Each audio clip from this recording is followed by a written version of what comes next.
आजकाल प्रत्येक जण हेच विचारतो की पिंपल्ससाठी एखादी चांगली क्रीम सांगा।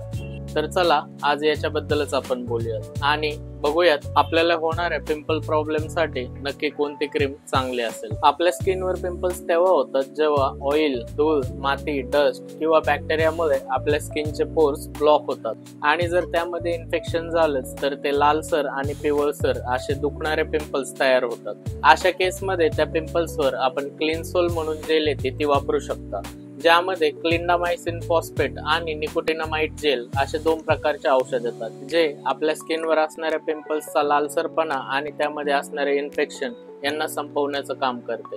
पण नेहमी लक्षात ठेवा, ही जेल आपल्या चेहऱ्यावर असणाऱ्या पिंपल्सवरच लावावी, पूर्ण चेहऱ्यावर नाही, नाहीतर आपल्या चेहऱ्यावर ड्रायनेस आणि इरिटेशन होण्याची दाट शक्यता असते। हा व्हिडिओ आपल्या अशा मित्रांना शेअर करा ज्यांना पिंपल्स प्रॉब्लेम आहे आणि जे नेहमी नवीन क्रीम्स यूज करत असतात, आणि तुमचा अनुभव मला कमेंटमध्ये नक्की सांगा।